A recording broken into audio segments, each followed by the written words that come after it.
DJ, I was doing some drinking over the weekend and I was thinking, I'm like, dude, you know what we could do? You know how in college bowl games, there's a bowl game for everything, like the Tostitos Bowl, but then you go all the way down to like the Walmart Bowl. I'm thinking we should sponsor a bowl game and have it called the Loaded Box Podcast Bowl, whatever we can work on the title. But instead of it being like legit football teams that earn their way to get there, we take those rankings that they do about like the drunkest schools and we just face off number one drunk school versus number two drunk school and they play each other in a football game. Great idea, or do I need to keep drinking to come up with a new one? Where are you getting the money to sponsor this? We'll cross that bridge when we get there. Let's just keep drinking and get loaded because this is the Loaded Box Podcast. Oh, that was rough. Where we never finished first because we finished last. DJ, why do you gotta break my heart like that? We'll just come into money. Remember last time we just came into money and we just started gambling it on random football games? Guess what? We haven't lost yet. Why are you questioning where the money's gonna come from? We're going to be fine. We have 3 times as much money as we did when we started. It is, and I feel bad talking about this because it's not the gambling episode, but I do have to say before we get started on our Week 11 fantasy football preview episode, we've been on fire a little bit, and you were expressing a little bit of hate towards me before we got started here because you really wanted to bet on a college game this week, and I basically told you no. I think that's just because I was drinking too early. I was coming up with this bowl game that we're going to sponsor. I mean, you just never responded to my great idea of betting Florida, maybe the easiest bet in the history, the only bet I got right on Saturday since I ended up poor after that day. I just didn't understand it. I was like, the one game I wanted, the one game I was most comfortable in, is the one that was the easiest bet of the day. And you know what? You couldn't make my day by doing that, and you ruined my entire fucking weekend, man. Well, I can build it back up we can do this bowl game. We can have it. We can sell tickets. We can have drinking games on the side for cash. DJ, it's a cash cow. I don't know why you're not on board. But today, NFL Week 11, we're talking daily fantasy stacks, bargains, must use, must avoid, general advice, fantasy football listener questions. And DJ, the way we always start this one is with your bargain quarterback of the week. Are you still going bargains? Or have you changing it up this week? I'm always a bargain boy. Always a bargain boy. All right, well, let's hear it. Week 11, bargain quarterback of the week. Who do you have? So come and get your money, little shuffle bag boy. You know what? I wanted to say something before we got into this.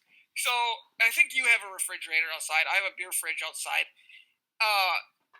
My garage is like probably 20 degrees right now. This is funny because I think I already know where you're going, but I'm going to let you finish because I had this same question. My beer is like, the refrigerator is like 40 degrees, but does that make my refrigerator automatically the same temperature it is outside and therefore maybe my beer is going to freeze on me? I don't understand. Swear to God, I brought this up about 2 weeks ago, and if any listener out there has history with a beer fridge outside, let us know. Can you just unplug it and let it hang there? Or is the refrigerator actually keeping your beer warmer by having a controlled temperature set? It fucked with my mind, I'm not going to lie.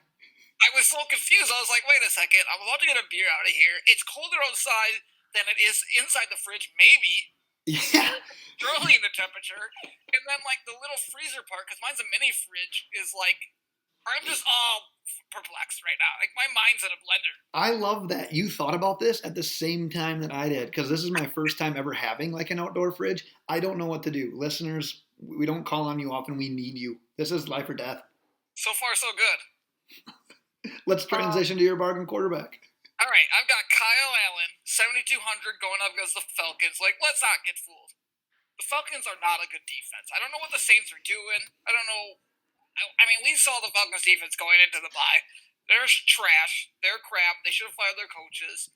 Let's not think that the Falcons defense is all of a sudden this team that can fly around. And look, Kyle Allen actually played pretty solid. I know he had a very low pass completion percentage. Yeah, no, it wasn't even that. It was pass yards per attempt. Essentially, it was like 7.1 yards per attempt, which is pretty low. Yeah, he had 307 yards on 43 attempts. Yeah, still had 300 yards, I think one or two touchdowns, something like that. One passing touchdown. Again, it's a very solid secondary slash pass rushers of the Packers defense. I'm trying to put it all into once because the secondary by itself doesn't make it. It's the pass rush combination. I get ya. with the two Smiths. So, like, the combination, he did all right. I mean, they were getting to him. They were making him a little nervous. But Kyle Allen should have a field day throwing it on this Falcons defense, this bad secondary, $7,200. He's got guys like DJ Moore, Curtis Samuels. He has guys out there that can play. As long as he gets time, which he should against the Falcons, who have a really bad secondary, just not a good defense, you're going to see the Falcons come right back to earth. It's the Falcons. I can't believe the 1 week that I bet against them, they go ahead and win you totally jinxed it. We called that. I'm going right back to the well. I'm going to bet against them every week from now on. One of the craziest stats that I saw, and I was watching that Falcons Saints game pretty close actually, because one, the Dolphins didn't play until the later games, and then plus I have so many fantasy guys on the Saints and Falcons, I was glued to that. But the Falcons basically doubled their yearly sack total in that game alone. I think they had 7 going into the entire season. I think they got 6 in that game alone. Yeah. So maybe did something click during the bye? I don't know, but I just expected more out of the Saints in general in that game. I thought they would be the ones that would click after the bye week. Another week for Drew Brees to get healthy. So I don't know. That scares me because Drew Brees looked like an old man for the first time in a long time in that game. So what are they going to do to Kyle Allen? I'm kind of with you. I think that was a fluky game. I'm with you on that. 100%. They probably spent their whole 2 weeks finding a fluke, and maybe the one smart coach on the entire team was able to find like the flaw in the offensive game of the Saints or Drew Brees, and they exploited it consistently. But you know what? It's time to start asking the question. Is Teddy Bridgewater the better quarterback? Should it be Teddy Bridgewater at quarterback for the Saints? Who knows? I don't know. Should it be Teddy? Should it be Matt Moore? Is that where you're going to go next? Are the Chiefs better than Matt Moore? Time to ask with Matt Moore. Time to ask the question, honestly. I think the Chiefs would be better if they just only let Mahomes throw the ball when he has no feet on the ground. Yeah. I was talking about this day. This Chiefs team, is exactly what the Packers were in 2011 through last year, essentially. Like, it was a team with no defense that put all their, like, want or everything they have into Aaron Rodgers and didn't put any defense around him, nobody else around him, no running game. That's what Patrick Mahomes is dealing with. And I'm really glad to see the next best quarterback in the league coming up after Aaron Rodgers suffer from a very terrible defense and a no-run game. Because you need to understand, it's hard. You can win a lot of games with Aaron Rodgers, with Patrick Mahomes, with Andrew Luck was that guy at one point. But you're going to lose games when teams can run on you, they can throw the ball, and you just can't run.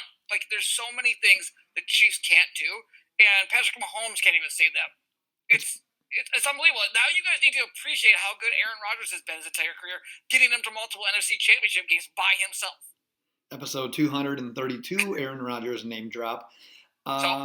What was I going to say? I was going to say something about the Chiefs. Oh, their defense, because last week your bargain running back was Derrick Henry, and I think I also heard another stat that over the last 2 weeks, the Chiefs are allowing like 8 yards per carry. That is unbelievable. You even predicted that. You're like, you know what? I want Mahomes to play. I want this game to be a shootout. They're still not going to be able to stop the run.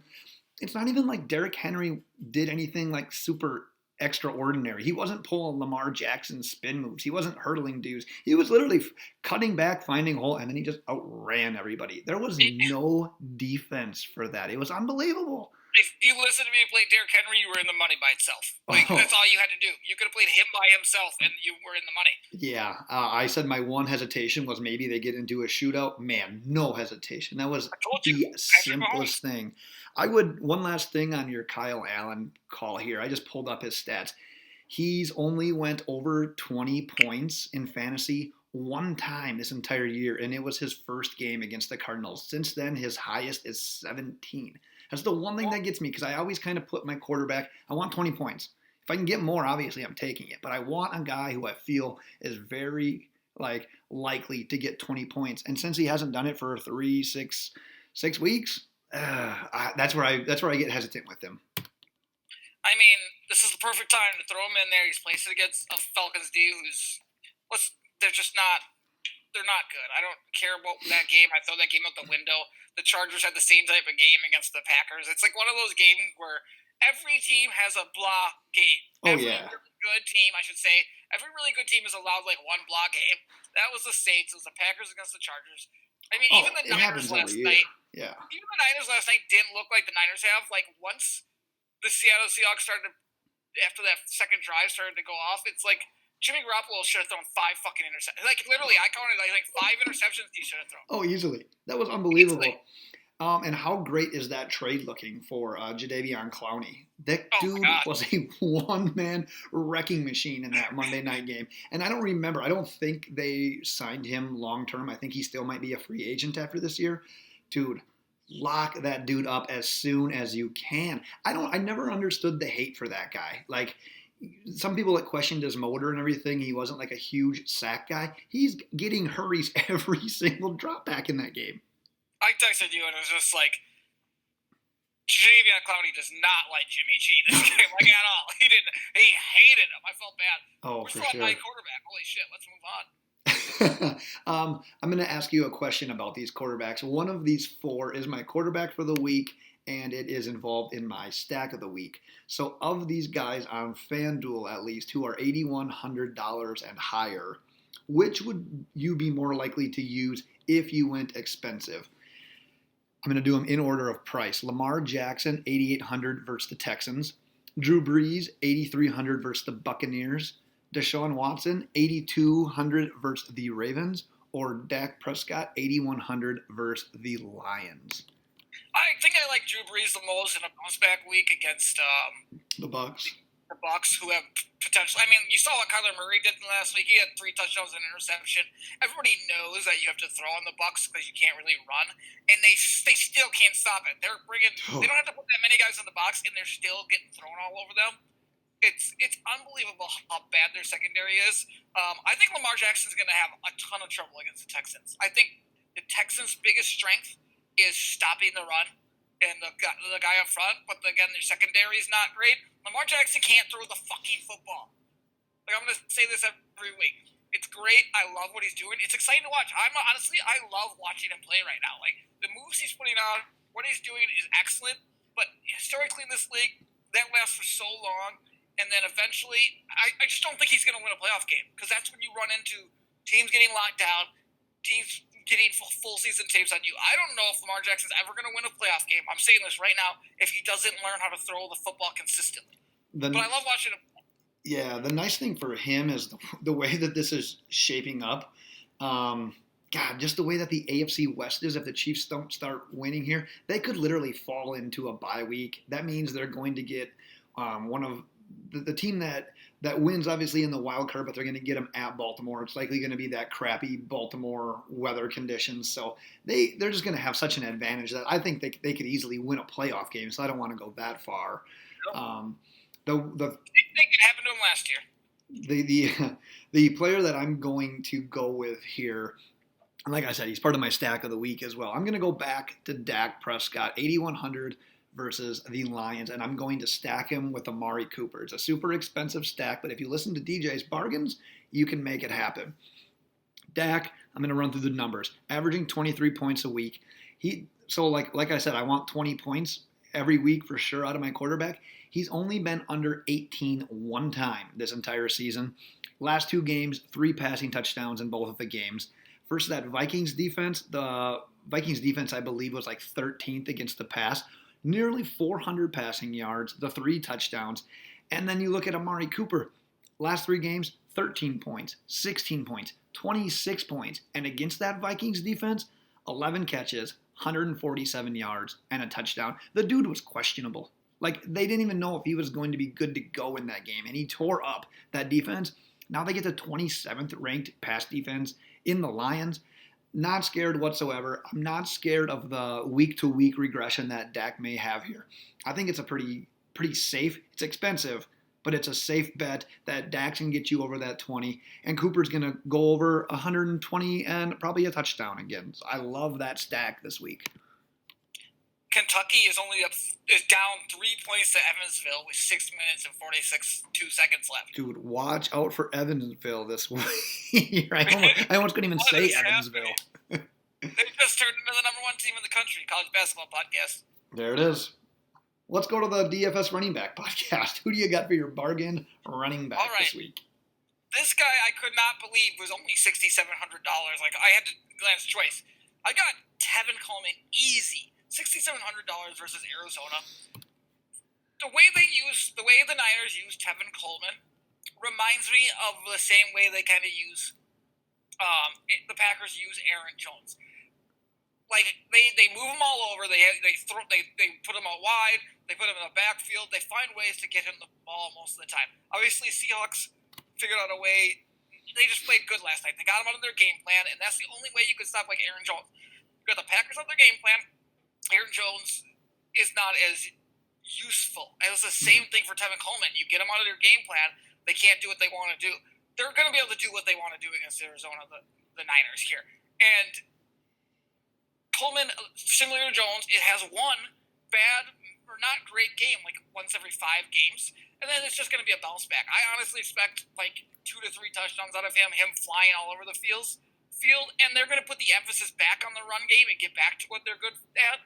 After Jimmy G struggled, they threw the ball a ton because they were going right on man-to-man, and Jimmy G just looked bad. Like, he got so lucky. Like, there was an interception that was called back for a holding that wasn't there. There was multiple interceptions that were dropped. Oh, yeah. He just, the last 2 drives in the regular, in regulation, it looked like he looked like Sam Darnold seeing ghosts. Yeah, he was seeing ghosts. He was just throwing the ball at the Seahawks defense. I'm like, he is trying so hard to throw an interception. You thought he was either Sam Darnold or Daniel Jones, essentially, out there, just trying to give the ball to the Seahawks so many times. It was unbelievable. But they got to get back to that run game. That's what they're known for. That's what they do. You remember the Ravens just it was last year. That all they did was play defense and they run the ball. Play defense and run the ball. That's what they are. They're good at it. They build a play action off that. They got away from that in this last game because they had to get out their identity because Seattle was playing them extremely well. They're going to get right back to that. Tevin Coleman will be everywhere. He will be everywhere. Yeah, I looked at Coleman when I was building a couple lineups earlier yesterday, I guess I should say. The thing that scared me, after that game where he had like 37 fantasy points, he had 4 touchdowns in that game. He's had 4.5 points, and then on Monday night he had 9. Why I don't mind that Monday night performance, like you said, it was his first time in the last 6 games. He didn't have double-digit carries. He had 9. But he still ran for 40 yards. He caught all 4 of his targets for 32 yards. Literally, add a touchdown to that, he had a 15, 16-point game, and that's going to do more than return that $6,700 that you're putting on him. So I don't mind it. I was going to say, the one thing I hate is, man, he was going against the Cardinals 2 weeks ago, the second worst run defense you can go against, or second easiest, I should say, and he had 4.6 points. It's like, if you get 4.6 points out of a running back in daily fantasy, you're just not going to cash. That's what scared me. But I'm with you. I mean, look at his other weeks when he started like getting focused a little bit. 16 points, 13 points. He had his dud. He had 7. Then he had that 37-point game, the dud in 5, and then he had almost double digits on the Monday night game. So I don't mind it. There's just so many mouths to feed in that backfield. Not really. They used Breida the other night more than they usually do, but typically Coleman's dominating the touches in the backfield. They don't throw in Mostert or Wilson until like the very end of the 4th quarter, ever. Literally, those guys don't touch the ball until there's like 5 minutes left. He started getting carries in overtime. You're like, what, are you just going with the fresh leg method? What's happening right now? If you watch, though, he does this consistently at the end of the game. Like 4th quarter, you'll see Wilson or Mostert in there, and plus the fact that who knows if Breida went out with an ankle injury, I believe, last night. Yeah, I missed all some of that. How that goes over next week, if he'll be playing. What? Nothing. Keep going. Just add that to the reasons that I also like it. But like I said, this is daily fantasy. He's gonna catch the ball. He's gonna run the game ball. He's so explosive, and he Shanahan loves him, and he's part of the key to this offense. Like, if he's going, they're going. It's 100% a lot around him. Oh, he has to be, because for like the couple of throws that Jimmy Garoppolo made that you're like, yep, that's your quarterback of the future. Like you said, he made twice as many throws that you're like, is this a rookie? Like, what is he looking at? He was hitting people in the numbers last night that played for Seattle. Like, he was legit It looked like you said, he looked like he was trying to hit the Seahawks players with some of those passes. It was I alarming. was so I was so glad they didn't pick off a couple of those because my over went to hit if they would have because the game would have just ended. My money line would have hit, but I had to get that overtime to get it all. It was beautiful. Yeah, it worked out swimmingly for us, It and we're just never works out that well for me. making that money so we can do the Loaded Box Podcast Bowl come Yeah. December or January. Actually, thank God I won my elimination league this weekend, so I can pay my bookie with every single dollar that I won from it. I'm not even kidding. Nice, but you won it, huh? Yeah, I won it. The six players lost. There were seven left, including me. The other six just lost. Just lost. Oh my God, what they do? Take the Colts? Saints and the Colts. 3 teams took the Saints. 3 teams took the Colts. Guess who I took? I Is took one team. brutal. I took the Ravens. I took my guy Lamar Jackson, who I'm talking shit about. Well, yeah, they played the Bengals. Bengals are better at losing than the Dolphins. Let's put it that way. My running back, I think you're going to like this pick. This I'm labeling as a guy I want to fit into at least one lineup, and it's Josh Jacobs, $8,000 versus those Bengals. Dude, he has averaged 16 fantasy points per game in his rookie season. And let's spin back to like August when we talk like preseason fantasy stuff. We always say, don't get super hyped on rookies unless they're running backs. And is this year proving to be that? I mean, there's really no wide receiver that you want to consistently use on a daily basis. Here, running backs though, dude, Josh Jacobs, you could have as an RB1 right now and just be doing totally fine. Miles Sanders, hit or miss here and there. David Montgomery, Yep. kind of the same way. But this wasn't supposed to be like a knockout class for running backs. But it just goes back to say, like, don't get caught up in that wide receiver hype in year one. Let them year two, year three, when they start to grow. That's how you do it. But these rookie running backs, these are the guys that you can target, especially Josh Jacobs this week. Double digits in 5 of his last 6 games. The dude is just racking up touches as well. It's almost like alarming as to how many touches he's getting right now as a runner and a pass catcher. He hasn't had less than 19 touches in a single game since week 3. The dude is just toting it right now. Bengals, we all know the Bengals. Dead last against the run. I actually liked Derek Carr a little bit as a bargain quarterback, but I just think that the Raiders are going to have so much success on the ground against the Bengals that it's going to limit what Derek Carr can do, that it makes me want to just get Josh Jacobs into at least one of my daily fantasy lineups. I think the guy's going to go off. I think he has 20 points for sure and lives up to $8,000. Josh, I love how I feel like you're complimenting me without complimenting me. Just telling people that I'm always correct preseason every single year, and to just continue to listen to me about the rookie running backs and the rookie wide receivers. Obviously, my biggest man crush in the world coming rookie-wise was Josh Jacobs, and honestly, I couldn't have been more right. I feel great about it. A bunch of arguments I was in. It's me. It's what I do. I do running backs. I do it better than most. I can't help it. But I tell you what, me and you were in a fantasy league together. I talked about this before. I started off the season 0-4. I am now, since that time, 6-4, and the 2 reasons are a combination of actually Jameis Winston and Dak Prescott and Josh Jacobs all by himself. The dude's been a monster. I literally got alarmed by how many touches he had, and I'm like, the Raiders aren't going anywhere this year. They should really back down on how many times that guy is getting hit. Let's not Saquon Barkley him right now. Let's save him for when the Raiders might actually be good. I mean, I couldn't believe there were people thinking he wasn't going to dominate this year. I was almost I couldn't even have an argument before. I was like, what doesn't tell you that he's going to get the ball and get it a lot, and he didn't get a lot of touches at Alabama, and you could see him getting more and more comfortable. I started off a little bit, not super slow, but a little bit slow, like he was hitting the holes, not as strong as he was in the preseason. Wasn't as confident, more worried about ball protection, which tends to happen when you're a young guy. You're more worried about ball protection, you don't want to fumble, and then he's like, all right, now I fucking get it. And now he's playing like him, and he's making just guys miss in fucking phone booths against him, and now he's playing like the Josh Jacobs I predicted he was going to play, and that's been like 6 weeks now.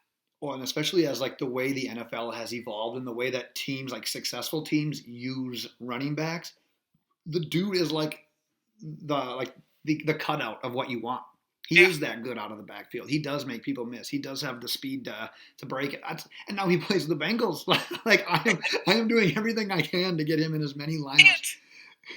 And they don't even they use him in the pass game, but not even enough. Like he's an Oh yeah, excellent pass catcher. Like right. an excellent pass catcher. Yeah, it's crazy. One quick running back thing. We don't have to spend a ton of time on it. I just want to ask you this question: if Devontae Freeman can't go this week Oh, fuck that guy. for the Falcons, he hasn't been able to go for the last 3 years. I don't know why he'd be able to go on Sunday. Is his backup Brian Hill like the ultimate bargain play? Because he's only 5,900. They play Carolina. Carolina is 29th against the running backs. And last week, 14 points against the Saints. He had 20 carries and he caught a touchdown. I'll pass. I don't want any part of that Falcons offense. I don't want any fool's gold. I don't want to touch it. I don't want Matt Ryan. I don't want Julio Jones. I don't want anybody because of Matt Ryan. Like, I love Julio. It's not your fault, Julio. You're playing with the worst quarterback in the history of the fucking NFL who shouldn't even be in the league anymore. They should trade his ass to fucking Bengals. Move on from it. Get Ryan Finley over there. He'd probably be a better quarterback in Atlanta. I'm done. I'm done with them. I don't even care if they won this last week. I'm still done. I can't, I don't feel wrong. No, I'm not using Brian Hill, who's their 10th running back. See, I'm with you to an extent, but I just get caught up on the fact that if he doesn't go, if he can get 15 to 20 touches, if he's going to be the man there against that running defense, like just volume alone, I could work a way to get Dak, to get Cooper, to get Josh Jacobs in a lineup, and if I can get him at 5,900, that's the kind of player I'm going to need, and he has that boom ability. I shouldn't say boom ability. He's got some potentially consistent ability, getting that many touches. I've got a wide receiver that'll outdo that. That's just a little bit more expensive. Is that your tease into your bargain wide receiver? Yeah. I love it. I'm going back into your Raiders. Tyrell Williams is only 6,200 versus the Cincinnati Bengals, right? Oh, yep. He's had a disappointing last 2 games, but if you go are you looking at him right now? I'm pulling him up. Yep. Once you get to him, name like his first 4 or 5 games that I was looking at. Well, remember we were talking about that a couple of weeks back. He set that record for like 5 consecutive games with a touchdown with a new team. Yeah. He was guaranteed points. Yeah, he's combined for 10 points over the last 2 weeks. I'll just start from the beginning. 19.5, 13, 10.5, 11, 16.5. Double digits every week. So he had good weeks. He got injured. Then he come back. He hasn't really got reacquainted back with the offense. He's still the top guy. This is the week. Cincinnati Bengals. He's probably starting to really get 100% healthy. Lots of times these guys, especially in playoff races, come back. Even Devontae Adams said he's not completely 100%. Right. They come back when they're feeling about 80, 90%, knowing that they can get over it, probably not damage it any worse than what it is. It's fine. It's intact. You're not going to do anything crazy to it. He's going to be back this game. I expect him to be in rhythm against a bad football team, and this is the time. This guy is fast. He's tall. And he's still the top guy. Like, obviously, Darren Waller exists, but he's the one guy, especially in the pass game, that you're really, really, really going to focus on. Tyrell Williams is going to go off running these games. He just is. That's what he's going to do because that's what he does. Being the top guy in that offense, this is the game that he does it. If I were to go bargain, like if I wanted to do a bargain quarterback wide receiver combo, I wouldn't be opposed to Carr and Tyrell Williams. I legit considered it. I'm not even saying that to sugarcoat it and try to agree with you. Play the whole offense. Carr, Waller, Tyrell, and Jacobs. I think they limit how many players you can have on one team. Fine, you're good. I just legit talked myself out of the passing thing, thinking that they're going to have so much success on the run. That'd be the only reason why I would disagree with the pick. But I'm with you. I mean, who else are you going to get at that value that has that good of a chance to score a touchdown? Who probably has a fairly safe floor? Like you said, the last 2 weeks haven't been all that great. But man, there's a get-right team that he faces on Sunday, and I can't hate on it too much. I'm with you on that. Also, man, that last breakdown, maybe like the last 15, 20 seconds. DJ, every single week, we talk. Like me and you, we talk consistently. You never have issues talking without like something like interfering with your voice. Every time we podcast, Every single time we podcast, it sounds like you might be saying your last words. You got to get What? this looked at. Go to the doctor with your headset and say, doctor, if I have a beer and I have this on my ears, something makes me almost die. You need to get this checked out. I don't even know what you're talking Who about. am I going to podcast with if you die tomorrow? I'm never going to die. I'm immortal. 65, 62 with 43 seconds left. That's all right. I thought maybe you were going to give me your blood pressure. I didn't know I'm immortal, 65, 42. Thought that I don't maybe even know what you're talking. I feel like I'm fine, but well, whatever. We'll go with it. I get excited. I get a little heated. I get excited. I'm going to Lincoln, Nebraska this week. I only have a 3-day week. Everything's good. Tomorrow, I'm going to bring the heat because I only have one more day left. I might be drunk on the podcast. I might be hammered. Let's get loaded. I've got a wide receiver for you, and I am labeling this one as a player I think will easily live up to his price tag. That player is Julian Edelman. He's $7,400 versus the Eagles. Dude's averaging 14 a game. He's hit double digits the last 5 weeks, or 5 weeks this year. Wow, I'm murdering this. He's hit double digit his last 5 weeks, including 3 weeks where he's been over 15 points. Hopefully you understood all that. What I'm trying to say is the dude scores fantasy points. 4 straight weeks with double-digit targets. And we all know the Eagles, on defense, they're good against the run. You know that Brady and Belichick are going to just take advantage of what's given to them. And their weakness is that secondary. The dude's going to make it 5 straight weeks with double-digit targets. He's going to hit his average. He's going to have no issue living up to that price tag, finding a way to get Julian Edelman in all of my lineups. I can't stop watching this basketball game. I'm just locked in on it right now. I'm ruining the whole thing. You're ruining the whole thing. This is the whole podcast. No, I'm just kidding. But I don't even know who he talks about, to be honest with you. Julian Edelman, I think. And who's your tight end this week? was it Julian Edelman? No, it was Julia Gulia. All right. You want to know my tight end this week? I do. I'm going right back to the same one I did last week, because I'm like, oh, he's still cheap again. I think he played 85 of 87 snaps, or 87 of 89, something like that. He only missed 2 snaps. He scored a touchdown at 40-something yards. O.J. Howard, 5,300. They're clearly finding a way to get him the ball, making sure he's on the field. The game plan's around him. Again, I said this last year. He missed 10 games last year, or half the season, and he was top 10 tight end. Yeah. Even after that, this guy's a baller. Obviously, they're going to find a way to get him involved in the offense.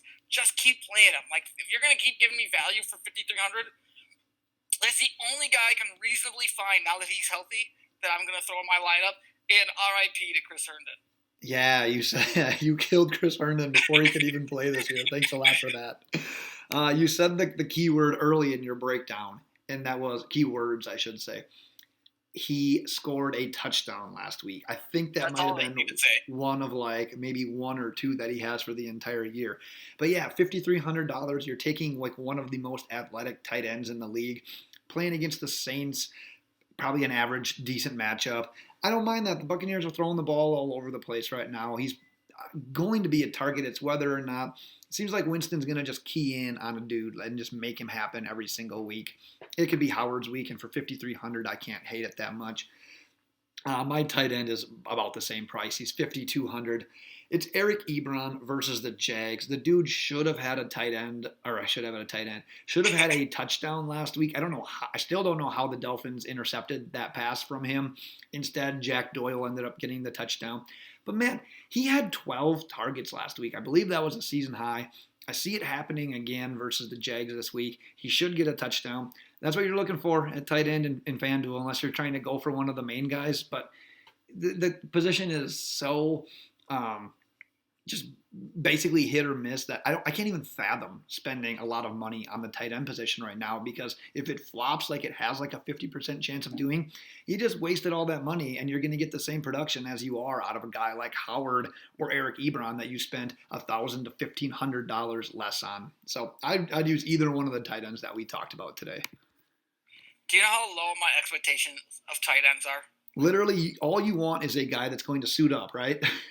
if he scores a 1-yard touchdown, I've had the best day ever picking tight end. That's all I need. You give me one-yard, Yeah. 6-point touchdown, I am set for the tight end. I'm gonna win that week. Like that's how confident I am. Like the rest of my lineup can do enough. You give me those 6 points, I'm going to make sure tight end that I win for you. So all you tight ends out there, even the top ones in the league, I don't give a fuck. If you can get me 6 points, I will win my fantasy league for you. Well, all you need, DJ, is that play where you go into shotgun, the quarterback starts heading left like he's going to run option with the running back, but then he flicks it inside to the tight end. The Travis Kelce touchdown, we'll call it. Yeah, how about Russell Wilson's touchdown last night where he was running around like an idiot? And he definitely, I don't think he knew he was lobbing it, but he wasn't lobbing it to the guy who scored the touchdown. He was lobbing it to the other tight end who was getting held, but that 48 dude who's somehow dominating now that Will Disley's out. Right. Scored that touchdown. And what's the tight end doing wearing 48? Like, what? Can he even play football legally on the offense? I think they messed up. I think they looked at him and said, "You'll play fullback," and then they just lost everybody. And you're like, "Who the hell's going to fill in?" And you know what? I think funny. Levi's the long snapper. He should be the long snapper. He's the long snapper. What scares me, not scares me, but what I think about every time I see that guy, you remember Jacob Hester from LSU? I keep thinking it's him. Oh, I haven't heard that name before. That's who I keep thinking he is. Like, because it's like Hollister. I keep thinking it's Jacob Hester. It's not. I wonder what Jacob Hester's doing. I had like Devin Hester in my head for a second. I'm like, what the fuck are you talking about? So I was like, oh, Jacob Hester. Hey, who do the Dolphins have this week? So the Miami Dolphins play the Buffalo Bills this no upcoming chance week. They lose this game. They are going 7-9 this year. I think I picked them 6-10, 7-9. They're going what I predicted.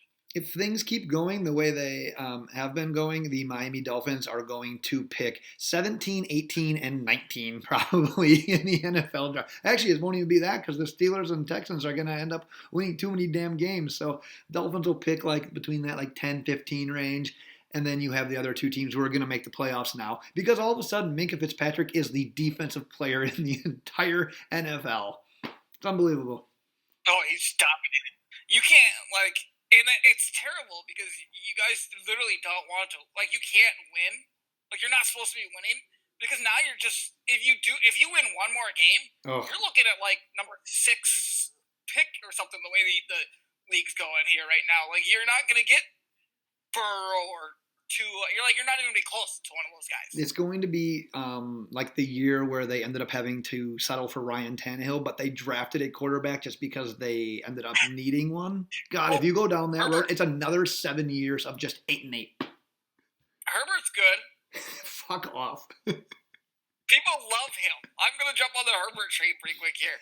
I read something that the only difference between Justin Herbert and Ryan Tannehill is the fact that at least Justin Herbert didn't have to play wide receiver at some point in his college career. He didn't play wide receiver, but I don't know. I've heard some scouts are clamoring over Herbert's skill. Like he could actually be the best quarterback in this draft. What I need is Tua's ankle to like somehow look very serious, and then have him just be okay. Have him slide to the Dolphins at 13. Here's the thing: as a Dolphins fan and a fan of you are a Dolphins fan, not me. I'm no loser. As you being a Dolphins fan, you just have to convince yourself that no matter who they take, you have to just buy in, like no matter what, because you just have to. You can't not. Because it's almost it would suck if you just do like fuck this guy stinks already, blah blah blah. If you don't just buy in, you at least have to hype it up for a year or two and give yourself some positive thought that DJ, you can finally have a good quarterback. You don't have a choice. DJ, you know who you're talking to, right? Yeah, but I mean, Ryan Tannehill was never that guy. I did not want the Dolphins to draft Ryan Tannehill. They went with him at like pick 7 or 8 that year, and guess what? I took that exact advice. You know what? I'm like, you got to give him a chance. You got to see if he can be the guy. Here's my thing. I like to give a quarterback 30 starts. It's basically 2 full seasons. We saw with Baker Mayfield. People got a little high on him. Defense started figuring him out. It's not all clicking. You can't jump to a conclusion on a guy being good, but you also can't jump to a conclusion on a guy being bad. So all this is going to do is create me, the Dolphins fan, to get this false sense of hope, to let everything build up. to having me buy a frickin' Justin Herbert jersey only to have him start for the Tennessee Titans in the year 2026. That's exactly how this plays out. Tannehill's killing it, though. Like, he's the best He's quarterback. undefeated, isn't he? I mean, he's winning football. He just beat the Kansas City against the Chiefs. A game-winning dime to Adam Humphries against the Chiefs. I don't know how you do it, but I tell you what, this is probably one of the better quarterback drafts for a while as well, though. These three quarterbacks are legit. Like, they're legitimate. Joe Burrow is so deadly accurate. I know we're not draft season right now, but Joe Burrow he's fucking on one, dude. He is, those throws he's making, what he did, he's the Heisman. Like, he's Trevor Lawrence anymore. I'm so pumped right now because a few weeks back, before all this went down, I put money on Joe Burrow to win the Heisman, and I've never felt more comfortable. As long as that dude doesn't get into a car accident, I'm probably going to be okay here. He's the Heisman, and Kentucky just lost the number one team in the nation to friggin' Evansville, so that's a good thing for you. I just see that on the bottom line here. That's amazing. Let's wrap this puppy up quick with a couple of listener questions. Number one, DJ, would you start Kenny Golladay if Stafford is out? Bench options are your boy, Tyrell Williams, Curtis Samuel, DJ Chark, or I can drop someone for Deebo Samuel. What would you go with this week? Well, I mean, I've already talked about Tyrell Williams, right? So I've got to at least stick to my guns. I love DJ Chark. DJ Chark doesn't have Gardner Minshew. Once that big dick Foles comes out there and can't play, they're going to throw Gardner Minshew back in the fold. DJ Chark's going to go back off. Curtis Samuel just never been that big of a fan of in general. Tyrell Williams is my guy this week. He's going to go off. I'd start him. I am. I did answer the question about Golladay, though.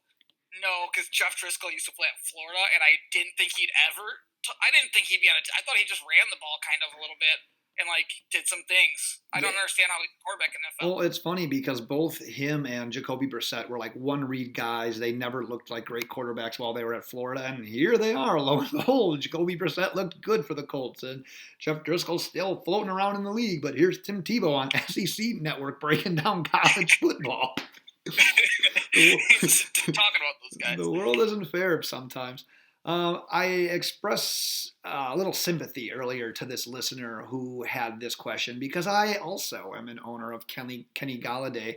I guess the good news for me is that Tyler Lockett might have lost one of his legs, so I don't have the debate anymore. I'm using Kenny Golladay. What scares me a little bit here is the Cowboys matchup for Golladay. They rank 6th against the pass. The one nice thing you could think about is the Bears defense. They rank 9th against the pass, but I don't think that we would say that the Bears defense is better than the Cowboys defense. And he still put up 13 fantasy points. The bad news, that went on 3 catches for 57 yards and 1 touchdown, and I'm pretty sure the touchdown was fairly long. So pretty much everything came on one play, and he was targeted 9 times and just didn't really get a lot of production. So for that reason, I'm a little nervous about Golladay this week, and if you have the luxury of benching him, which kind of sounds crappy, because, man, before that he was just dominating. 14 points, 25 points, 21 points. I think you got to go Tyrell Williams. It's safe. He's going to provide just as much upside, if not more upside, than Golladay. I think I have to agree with you here, DJ. Tyrell this week. Talk me into it. Let's go. Oh, last one. I love this question. Jared Goff.